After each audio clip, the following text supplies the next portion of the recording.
ஒரு மோசமான சூழ்நிலையில தமிழ்நாட்டிலே நாம் எல்லாம் கேள்விப்பட்டிருக்கிறோம். கலப்பரர் ஆட்சி என்பது இருண்ட காலம் என்று. அதுபோல இன்றைக்கு தமிழ்நாட்டில் ஒரு இருண்ட ஆட்சி நடைபெற்றுக் கொண்டிருக்கிறது. அதை வீழ்த்துவதற்கு அமைந்திருக்கின்ற தேசிய ஜனநாயக கூட்டணியில் அம்மா மக்கள் முன்னேற்ற கழகம் போட்டியிடுகின்ற 11 தொகுதியின் வேட்பாளர்களை இப்பொழுது உங்களிடம் வாசிக்கின்றோம்.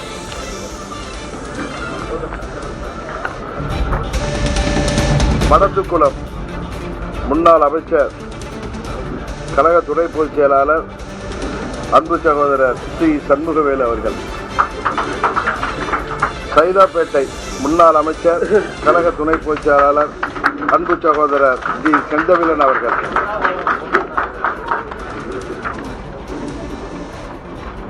திருச்சிராப்பள்ளி மேற்கு கழக தலைமை செயலாளர், முன்னாள் சட்டமன்ற உறுப்பினர் திரு எம் ராஜசேகரன் அவர்கள். பெரியகுளம் தனி தொகுதியின் வேட்பாளர், முன்னாள் சட்டமன்ற உறுப்பினர், கழக அமைப்பு செயலாளர் டாக்டர் கே கதிர்காமு அவர்கள். ஓட்டப்பிடாரம் தனி தொகுதியின் வெற்றி வேட்பாளர், கழக அமைப்பு செயலாளர், முன்னாள் சட்டமன்ற உறுப்பினர் இரா சுந்தர்ராஜ் அவர்கள்.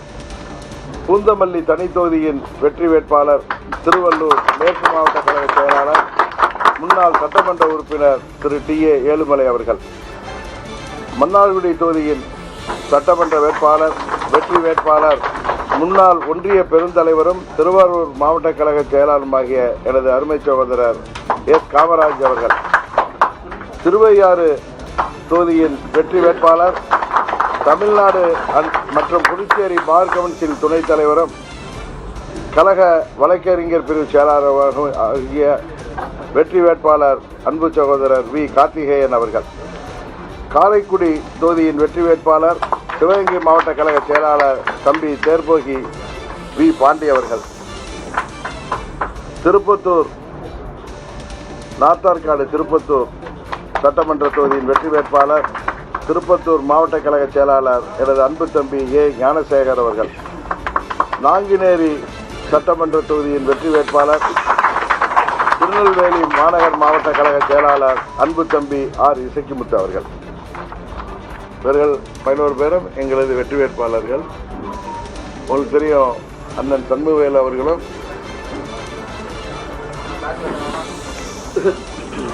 சகோதரர் செந்தமிழன் அவர்கள் மற்றும் கதிர்காமு அவர்கள், பூந்தமல்லி ஏழுமலை அவர்கள், நமது ஓட்டப்பிடாரம் முன்னாள் சட்டமன்ற உறுப்பினர் சுந்தர்ராஜ் அவர்கள் அம்மா அவர்களால் சட்டமன்ற உறுப்பினர்களாக, அதில் இவர்கள் அமைச்சர்களாக இருந்தவர்கள். சைதாப்பேட்டை தொகுதியில் 2 முறை வெற்றி பெற்றவர். இவர் மடத்துக்குளம் உடுமலைப்பேட்டை தொகுதியாக இருந்தபோது அங்கு தொடர்ந்து வெற்றி பெற்று அமைச்சராக இருந்தவர்கள். காமராஜ் அவர்கள் கடந்த தேர்தலில் குறைந்த வாக்கு வித்தியாசத்தில் அன்றைக்கு அனைத்து இந்திய அண்ணா திராவிட முன்னேற்ற கழகம், அம்மா மக்கள் முன்னேற்ற கழகம் இன்றைக்கு போல் ஒன்று நின்றிருந்தால் அன்றைக்கு மன்னார்குடியிலே மாபெரும் வெற்றி பெற்றிருப்பார். அதுபோல எங்களது இளைஞராக இசக்கிமுத்து அவர்கள் கடந்த 10 ஆண்டுகளிலே இயக்கத்தில் சிறப்பாக பணியாற்றி இன்றைக்கு அந்த பகுதியில் எல்லோருடைய நன்மதிப்போடு வெற்றி வேட்பாளராக போட்டியிருக்கிறார். தம்பி ஞானசேகரன் அவர்கள் அம்மா அவர்கள் காலத்திலே திருப்பத்தூர் நகர செயலாளர் மற்றும் பேரவையிலே பல பொறுப்பில் இருந்தவர். 2019 தேர்தலிலே நாங்கள் தனியாக போட்டியிட்ட பொழுதும் வெற்றி வேட்பாளராக களம் கண்டவர். 21 தேர்தலிலும் அவர் அங்கு அம்மா மக்கள் முன்னேற்ற கழகத்தில் வெற்றி வேட்பாளராக போட்டியிட்டவர். இவர்கள் தான் 15 பேர். தம்பி தேர்போகி பாண்டி பாராளுமன்ற தேர்தலிலும் சரி அங்கே அவர் சிறப்பாக பணியாற்றி வெற்றி குறைந்த ஓட்டுகளிலே இழந்தார். அதுபோல காரைக்குடி சட்டமன்ற பொதுத் தேர்தலில் 21 45,000 வாக்குகளுக்கு மேல் பெற்று வெற்றியை தவறவிட்டார். அன்றைக்கு தேசிய ஜனநாயக கூட்டணி பாஜகவும் நாங்களும் தனித்தனித்து போட்டியிட்டோம். இன்றைக்கு ஒன்றாக இணைந்தால் உறுதியாக வெற்றி பெறுகின்ற சூழ்நிலை உள்ள தொழில்.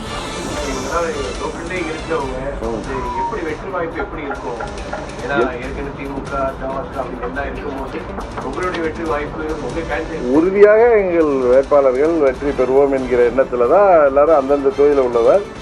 திரு ராஜசேகர் அவர்கள் நாங்கள் அவருக்காக அவர் முசிறி சட்டமன்ற தொகுதி உறுப்பினராக இருந்தவர்.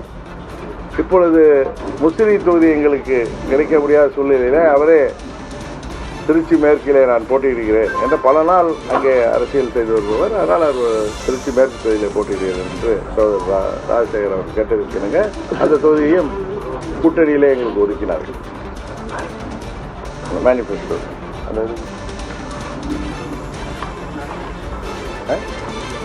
இங்கிலீஷை கொடுத்துருக்கேன் எனக்கு.